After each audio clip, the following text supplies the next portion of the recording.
Terima kasih ya untuk semua teman-teman yang udah join di weekend ini. Walaupun mungkin kayaknya lagi pada sibuk ya prepare puasa, saya juga belum sempat prepare nih ya. Besok apa lusa ya? Lusa ya? Mungkin hari Senin kalau nggak salah. eh untuk webinar kali ini kita akan lebih membahas tentang bagaimana mensiasati sahur dan buka ya. Karena ini juga ada kaitannya terutama bagi kondisi tertentu, misalnya dengan adanya penyakit lambung atau mungkin punya riwayat GERD dan juga penyakit kronis ya. Sebelum saya mulai, izinkan saya mengawalinya dulu ya dengan salam semuanya. Assalamualaikum warahmatullahi wabarakatuh. Selamat pagi menjelang siang ya. Jadi agak telat sedikit karena ada sedikit trouble.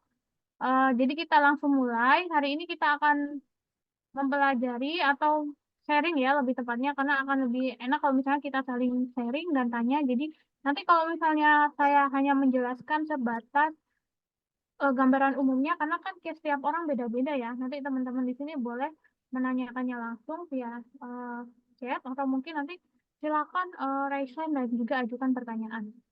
Nah, ini ada beberapa outline yang akan kita bahas ya. Yang pertama kita akan lihat dulu dari meta-analisis dan systematic review tentang puasa itu sebenarnya apa. Lalu yang kedua kita juga akan ketahui lagi lebih dalam tentang bagaimana sahur biar kita nggak gampang lapar, apalagi untuk orang-orang yang punya riwayat penyakit lambung. Lalu buka puasanya nanti seperti apa yang tentunya juga sehat dan juga bisa menunjang puasa kita selama bulan Ramadan. Lalu yang keempat, ada pemenuhan kebutuhan cairan harian saat kita berpuasa.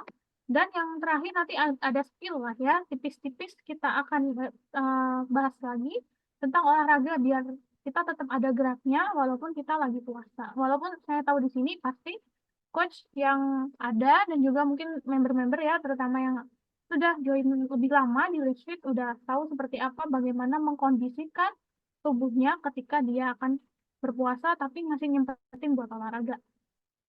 Nah, puasa Ramadan itu apa? Jadi kalau kita belajar lagi secara harfiahnya atau kita telah lagi, puasa ini merupakan ibadah ya. Jadi ibadah dalam menahan diri, menahan untuk tidak makan, lalu nggak minum, dan juga faktor-faktor lain yang mungkin bisa membatalkannya.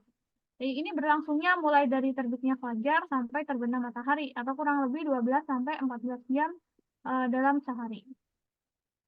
Selama bulan puasa, nanti semua umat muslim akan mempunyai dua waktu makan ya, yaitu segera setelah tenggelamnya matahari yang ditandai dengan masuknya waktu sholat maghrib. Nah, ini dikenalnya biasanya waktu iftar atau buka puasa dan sebelum fajar terbit atau dikenal dengan sahur. Beda-beda di tiap daerah, tapi ada di kisaran 12 sampai 14 atau bahkan mungkin di daerah lain ada yang lebih cepat yaitu 11 jam. Dan ada yang makan lebih lama ya, jadi cuma punya waktu untuk makan 6 jam. Jadi puasanya 18 jam tiap harinya. Puasa itu dia memiliki 5 konsep, terutama untuk kita di bulan Ramadan ini. Yang pertama kita harus membatasi makan dan minum di waktu tertentu. Tentu kita udah tahu kapan buka, kapan sahur. Yang kedua, tentu kita perlu membatasi aktivitas fisik dan olahraga yang terlalu berat. Misalnya teman-teman biasa lari atau mungkin weightlifting berapa jam, nanti intensitasnya bisa disesuaikan dengan kondisinya. Nah, yang ketiga, tentu ini adalah cara kita dalam menahan hawa nafsu. Baik itu nafsu untuk makan atau minum atau hal-hal lain yang mungkin bisa membatalkannya. Nah, momentum ini juga merupakan momen yang pas untuk kita semua, yaitu dalam rangka memperbanyak ibadah dan juga doa kita kepada Tuhan atau kepada Allah Subhanahu wa Ta'ala. Dan yang terakhir ini tentu kita harus menjaga pola makan dan pola tidur kita agar lebih teratur. Artinya, karena kita punya waktu-waktu terbatas dan waktu-waktu yang khusus, maka di jam-jam tertentu kita harus pintar-pintar manage waktu gitu ya. Jangan sampai kita nggak bisa manage waktu, ternyata nanti kita akan skip sahur gitu. Atau mungkin nanti pas waktunya buka, kita akan balas dendam dengan makan yang sebanyak-banyaknya. Ini ada pembahasan yang saya rangkum tentang banyak manfaat ya. Karena ini dari meta-analisis, berarti ini studinya sudah ada di ranah yang cakupannya jauh lebih luas. Artinya udah banyak studi yang membuktikan bahwa hasil-hasil positif itu ternyata banyak terjadi dan juga bisa ditarik satu benang merah atau satu kesimpulan garis besar tentang manfaat puasa selama 1 bulan nantinya yang akan kita jalani. Yang pertama tentang puasa dan mobilitas saluran cerna.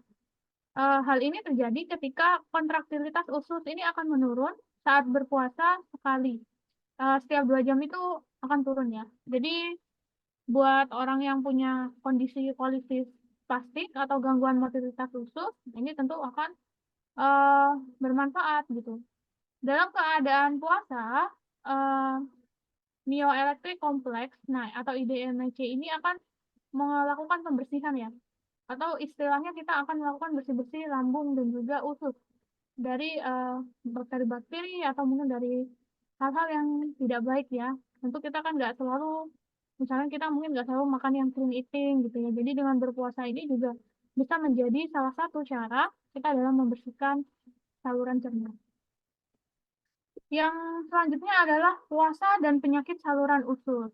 Ada penelitian terhadap jemaah di masjid di Jakarta ya.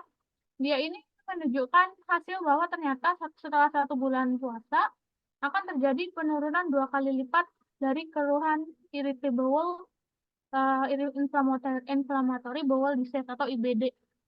Nah, ini banyak sih IBD ini. Jadi IBD itu semua gangguan yang berhubungan dari ketidaknyamanan yang ada di sistem pencernaan, terutama bagian perut. Misalnya apa aja, konstipasi, lalu juga diare, dan lain sebagainya. Ini biasanya contoh penyakitnya ada Crohn disease atau penyakit Crohn, dan juga colitis ulceratif. Buat orang-orang yang diabetes, bagaimana? Nah, ternyata selama kita berpuasa, kadar glukosa plasma ini akan cenderung lebih rendah, sehingga menurunkan sekresi insulin. Bersama dengan kondisi ini, kadar glukagon dan katekolamin akan mengalami peningkatan dan merangsang pemecahan glikogen. Sehingga pada yang sama, gluconeogenesis nanti juga akan bertambah. Nanti ini juga bisa jadi salah satu kontrol ya untuk orang-orang yang punya diabetes, tapi juga tetap harus diperhatikan dengan baik, terutama pada diabetes yang dengan resistensi insulinnya tinggi ya, jadi takutnya nanti dengan dia puasa turunnya terlalu rendah, atau mungkin naiknya terlalu tinggi saat makan, jadi tentu harus diperhatikan dengan benar. Selanjutnya, kalau ibu hamil sama menyusui boleh berpuasa nggak? Kira-kira boleh nggak teman-teman? Kalau ibu hamil sama ibu menyusui berpuasa, kira-kira boleh nggak?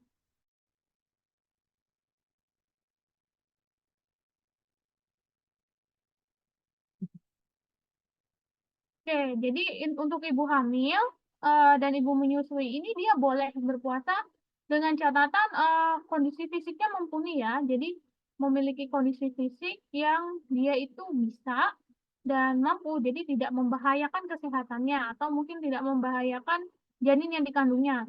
Nah, karena kan kehamilan beda-beda. Ada yang mungkin dia punya resiko KEK atau kurang energi kronis maupun hiperemesis ya, jadi tentu nanti harus dipertimbangkan. Lalu misalnya ibu menyusui, nah ibu menyusui misalnya bayinya kembar, tentu kan ngejar produksi ASINya juga tinggi, jadi dia juga membutuhkan asupan yang lebih. Bahkan kan di tabel AKG 2019 di Permenkes nomor 28 itu dia ada tambahan asupan gizi ya yang berbeda-beda di setiap trimester kehamilan dan juga menyusui, baik itu di 6 bulan pertama maupun nanti di 7 bulan sampai anaknya itu usia 2 tahun ada penambahan asupan gizi yang harus dipenuhi. Kalau misalnya nggak dipenuhi, nanti tentu kuantitas dan kualitas ASINya bisa mengalami penurunan. Lalu kalau di ibu hamil juga kebutuhannya tidak terpenuhi dengan baik, makanya juga harus dipertimbangkan. Kalau bisa mengejar ya tentu akan jauh lebih baik. Jadi ini bukan sesuatu yang wajib ya sebenarnya, cuman bila diupayakan ya tidak masalah, tapi bila kondisi kesehatan dan kondisi faktor lainnya yang tidak bisa disesuaikan, maka sebaiknya boleh untuk diganti nanti. Bagaimana sih metabolisme tubuh kita ketika kita berpuasa itu? Ini yang terjadi. Ketika kita berpuasa, nah 1 jam setelah kita makan, ini gula darah ini akan turun. Jadi saat kita makan itu ya tentu akan naik ya, karena kan kita sebelumnya gula darahnya sudah turun, lalu di jam berikutnya nanti akan naik.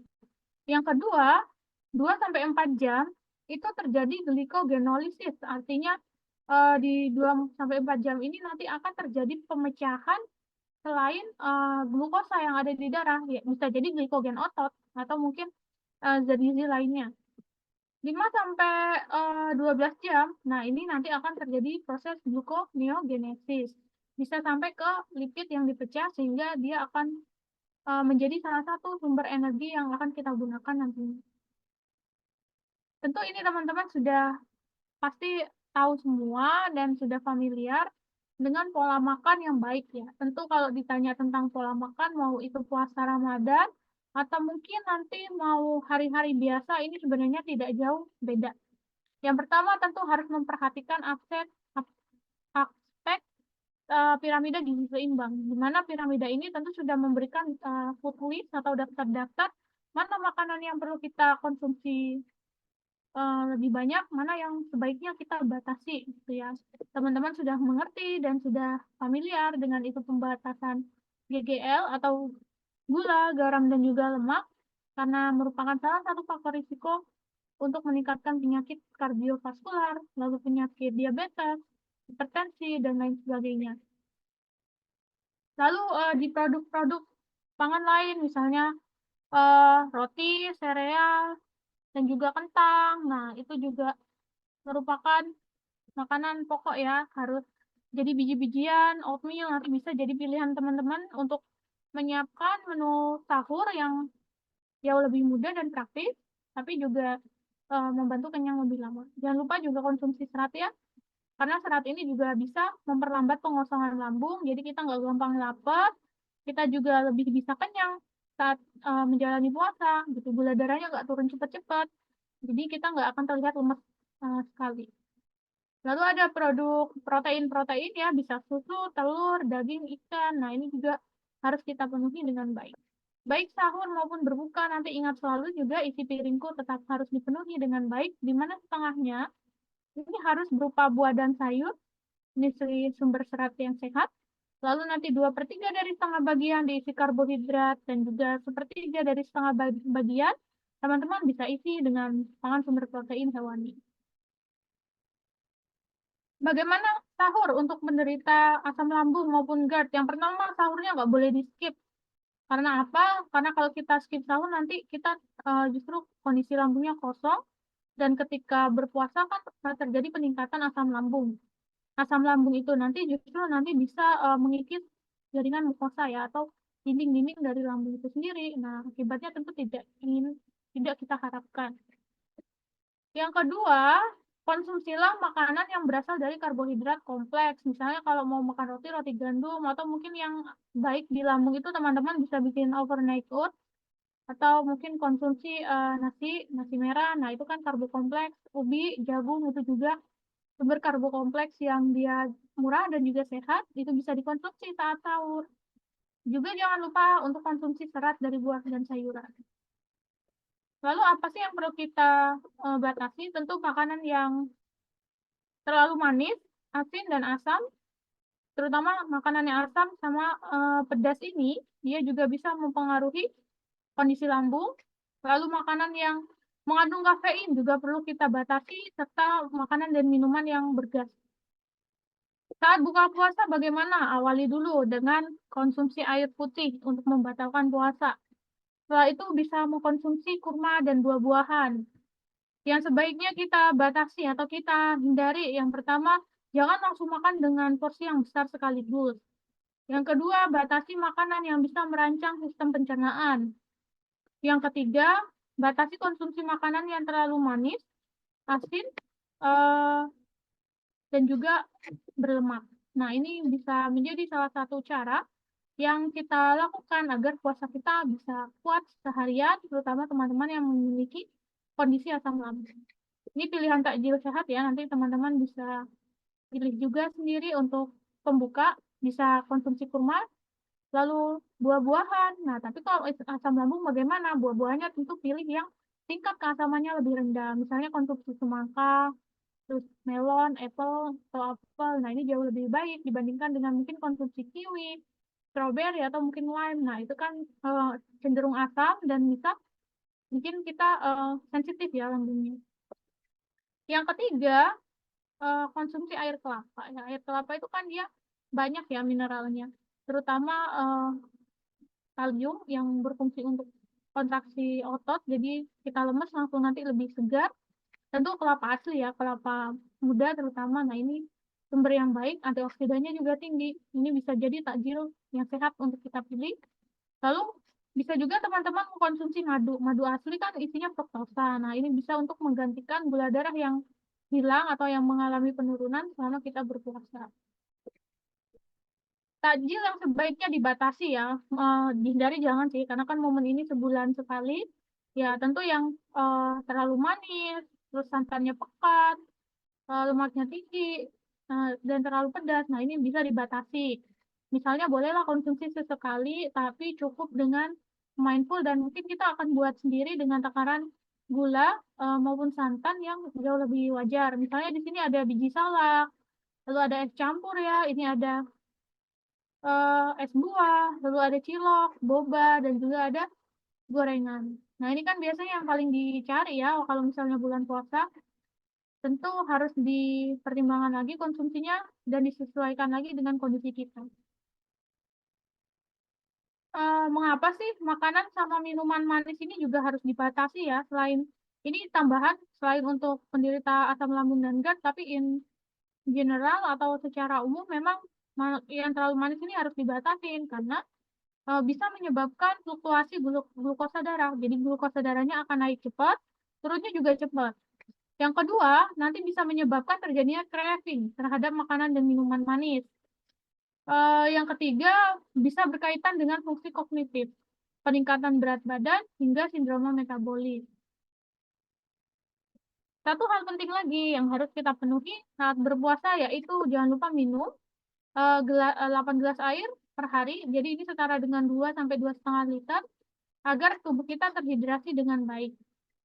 Yang pertama bisa 1 gelas setelah bangun sahur, lalu 1 gelas selepas sahur, 1 gelas saat berbuka puasa, lalu 1 gelas setelah sholat maghrib, lalu 1 gelas lagi setelah makan malam, lalu 1 gelas lagi setelah sholat isya, minum lagi 1 gelas setelah sholat tarawih, dan 1 gelas lagi sebelum tidur.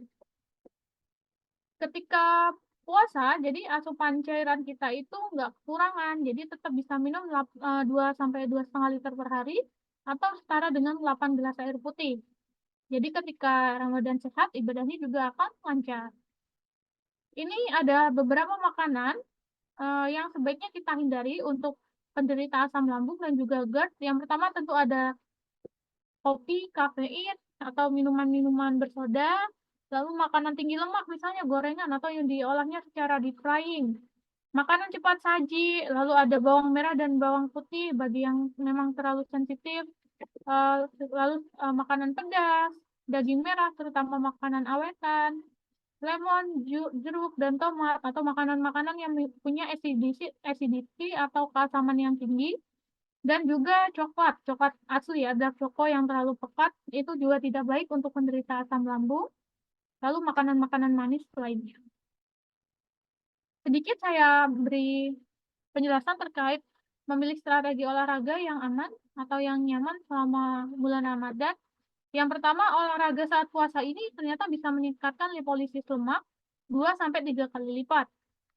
Lalu olahraga dengan intensitas ringan hingga sedang ini bisa kita lakukan tergantung kekuatan fisik kita ya. Jadi ada juga riset yang menyatakan bahwa kombinasi HIIT atau high intensive interval training dan juga puasa ternyata bisa menurunkan persentase lemak tubuh dan juga IMT yang ada di individu. Jangan lupa buat latihan beban, kombinasi puasa dan latihan beban ternyata bisa mencegah terjadinya sarkopenia. Olahraga pagi ini bisa meningkatkan metabolisme dan membuat tubuh kita jadi lebih fresh. Lalu olahraga kardio dan juga strength bisa dilakukan sore hari. Sedangkan sebelum sahur bisa pilih olahraga dengan high intensity. Oke, demikian yang saya sampaikan. Selanjutnya saya kembalikan ke Mbak Haira ya. Terima kasih. Baik, terima kasih Coach Olive. Luar biasa sangat lengkap sekali ya. Jadi kita semakin matang nih persiapan menyambut Ramadannya. Jadi bukan hanya melengkapi isi kulkas aja, tapi juga kita mencari ilmunya gitu supaya semakin siap dan tidak overthinking tentunya. Ini gimana ya dengan sakit lambungku atau sakit-sakit yang lainnya mungkin ya. Nah, Sobat Lisfit mungkin ada yang mau bertanya atau berbagi pengalaman seputar apa sih yang dirasakan menjelang atau ketika Ramadan biasanya nih? Boleh langsung ditanyakan aja di kolom chat atau bisa langsung di-unmute aja. Mau nanya dong, Coach. Boleh? Oke. Silakan. Coach mau nanya, biasanya sebenarnya tiap tahun juga kan dari dulu meskipun punya GERD udah belasan tahun, ya jarang ada ketakutan sih. Maksudnya Ramadan ya Alhamdulillah bisa terlewati gitu ya. Mm-mm. Beberapa bulan kemarin tuh emang GERD aku tuh lagi lumayan intens naiknya gitu. Jadi agak deg-degan sih tahun ini ya mudah-mudahan sih nanti bisa lancar-lancar aja puasa. Cuman pengen nanyanya ini sih lebih ke strategi timing makan terutama di jam buka karena kan biasanya kalau dokter spesialis penyakit dalam tuh biasanya mereka menyarankan makan terakhir itu jeda sekitar 2 sampai 3 jam ya ke jam tidur. Sedangkan kan di Mm-mm. jam puasa waktu makan juga pendek, terus waktu tidur juga kan pendek gitu karena kita kan pengen Mm-mm. kita bangun lebih awal jadi tidur dimajuin gitu. Kalau sedangkan ada aktivitas lain, taraweh dan lain-lain itu dan makannya nggak bisa langsung banyak gitu. Karena strateginya enaknya gimana ya, Coach? Oh, Pas. oke. Baik, terima kasih ya Mbak Zara. Yang pertama, saat buka bisa makan porsi kecil ya. Jadi kita awali dengan buah-buahan dulu. Kalau memang punya GERD yang lagi intensitasnya naik, pilih buah-buahan yang asamnya tuh rendah. Misalnya bisa pilih pisang, atau mungkin melon, atau buah-buahan lainnya. Lalu kita bisa sholat maghrib dulu, kita bisa mengaji dulu sebentar. Lalu atau mungkin sholat isya. Nah, selanjutnya baru jeda setengah jam itu kita bisa mengkonsumsi buka buka puasa yang isi piringku. Nah, itu bisa konsumsi. Nggak apa-apa kalau misalnya nggak habis satu porsi. Diisi setengahnya dulu. Jadi kita potong buat porsinya itu porsi kecil tapi frekuensinya yang nambah. Jadi kayak mungkin harusnya kita makan satu piring, kita cicil aja setengah piring dulu. Nanti kita sholat tarawih nih, pulang tarawih jam 8 malam. Jam 8 malam kita makan lagi setengahnya. Jeda 1 jam. Karena makannya nggak full atau nggak langsung banyak kan berarti makanan yang di lambung itu juga tidak terlalu banyak. Nah, jeda 1 jam, jam 9 malam kita bisa istirahat. Nah, nanti kita bangun lagi jam 3. Nah, untuk jam 3 nanti kita akan makan lagi dan persiapan untuk sahurnya. Jadi bisa dicicil aja makanannya. Sebenarnya eh, yang menjadi kebiasaan itu ketika kita puasa itu adalah buka kita langsung makan semuanya. Nah, ini tentu bisa membuat begah ya atau berat di perut ya, baik itu saat azan maghrib langsung semuanya atau mungkin sebelum tidur pulang taraweh baru makan tapi semuanya porsinya gede gitu. Dan beberapa orang memang tidak nyaman ya atau mungkin tidak cocok dengan pola seperti itu atau apalagi kalau misalnya kita punya GERD nanti yang ada adalah kita ngerasa panas di bagian dada karena naik asam lambungnya kan. Jadi betternya yaitu dicicil. Untuk yang buka dalam porsi makan isi piringkunya itu dibagi 2 sesi. Yang pertama setelah sholat isya kita makan setengah porsi, lalu nanti setelah pulang taraweh kita makan lagi setengah porsinya. Nanti tunggu 1 jam baru kita tidur ya atau istirahat. Seperti itu Mbak Zara. Oke Oke, Mas. semoga terjawab ya, Zara. Terima kasih pertanyaannya. Ini relate banget nih sama aku juga, mungkin sama teman-teman di sini kan terkait asam lambung dan jam makan ya kan, Coach? Karena kan sangat berpengaruh Betul. ya jam makan itu ketika bulan puasa. Jadi mungkin minggu-minggu awal kali ya, Coach, penyesuaian dulu kan sama timing puasa ini. Benar, di minggu-minggu awal itu yang menentukan ya, bagaimana nanti kita polanya yang nyaman kayak gimana. Karena GERD ini kan tingkat kekambuhan, lalu intensitasnya juga berbeda. Ya amannya tapi memang dibuat porsi kecil tapi sering gitu. Betul banget, porsi kecil tapi sering. Jadi mungkin setelah maghrib itu jadi makannya bisa sampai beberapa kali gitu kan ya. Begitu. Sobat Lisfit mungkin ada lagi yang mau bertanya, yang punya asam lambung nih lumayan sering kambuh nih gitu. Aku juga nih jujur Li lagi sering kambuh nih minggu ini. Jadi ada mual sama begah gitu, entahlah coach, biasa lah ya. Kalau emak-emak tuh ada aja. Sobat Lisfit mungkin yang lain juga ada yang sefrekuensi atau misalnya sama nih sehati kita lagi sering kambuhan, boleh dong di-share. Oh ya coach, ini ada salah satu sobat Lisfit yang juga lagi akan menjalani puasa di US ya. Ada namanya Mbak Inelva nih. Mbak Inelva, boleh unmute, sapa-sapa dulu kita.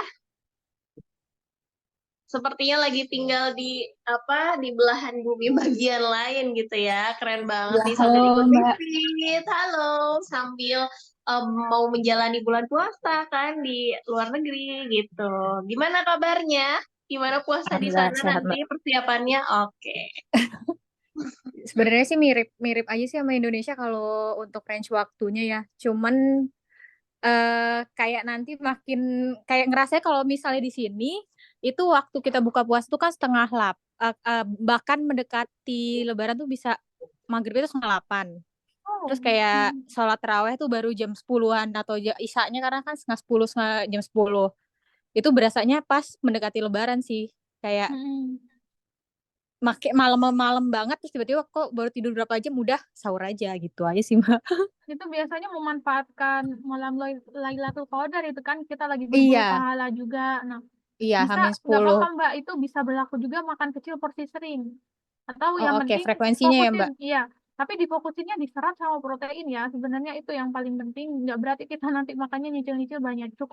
Cukupkan saja karbohidrat kebutuhan kita kan kita sudah tahu kebutuhannya berapa. Nanti di sela-sela ibadah kan atau di sela-sela salat mungkin mengaji atau berdoa. Nah, itu kita bisa makan buah-buahan, sayur-sayuran atau mungkin olahan protein yang simple kayak misalnya makan telur rebus atau minum susu. Nah, itu jauh lebih baik dibandingkan kita makannya full yang dia tuh padat dan tapi padatnya di nasi atau di karbo. Nah, itu jauh lebih tidak baik.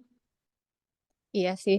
Nah makanya kalau saya memang kebiasaan kadang-kadang padat di awal tuh kayak memang Mm-mm, harus dipecah sih Mbak pecah. memang. Iya. Makasih Coach. Sama-sama. Makasih Mbak Inelva. Pokoknya semangat aja ya. Kita puasanya mau di manapun, di belahan bumi bagian manapun. Yang penting kita tetap sehat dan jangan lupa tetap bergerak aktif juga makan bergizi seimbang. Lakukan tips dari Coach Olive tadi. Sobat Lisfit mungkin ada yang ingin berbagi lagi, berbagi cerita tentang asam lambungnya boleh, atau misal mau bertanya boleh dong di unmute atau di kolom chat. Kalau misalnya tidak ada, boleh aku sambil tarik kesimpulan ya.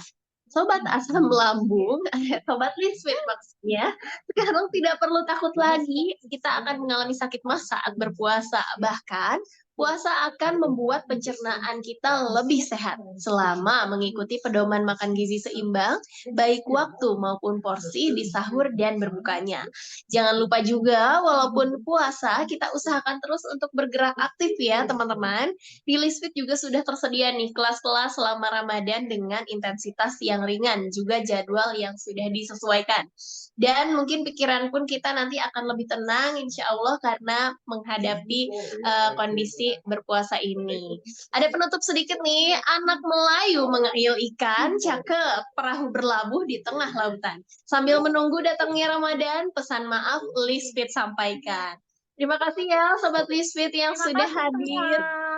Wah, ini luar biasa sekali antusiasnya. Mohon maaf lahir batin ya, Sobat Lisfit. Mohon maaf Cakep. lahir batin juga ya semua Mohon maaf teman-teman. lahir Mbak batin. Haira juga selamat berpuasa. Saya juga nggak ngerasa ya kayaknya tiap hari ya gini aja tahu-tahu udah Senin ya puasanya. Iya benar, Bahkan 11 saya bulan belum nggak kerasa prepare banget ya, untuk Coach. meal plan dan juga makanan ya di rumah jadi kayak masih santai lah masih hari Sabtu gitu. Nggak taunya hari Senin ya nggak Benar-benar. kerasa. Tahu-tahu Banget. sampai lagi ke bulan Ramadan. Tahu-tahu minggu depan Lebaran aja ya Mbak. Bener, wah sebulan juga nanti pasti nggak kerasa. Tahu-tahu Iya Lebaran benar. ya kan, Nggak tahu makin Coach? kesini makin cepet ya rentang waktunya. Betul, betul, betul banget. Kayak Sobat kita kayak nggak Lisfit, banyak apa-apa iya, ternyata cepet. Ternyata benar. cepat. Nah itulah. Terima kasih ya Sobat Lisfit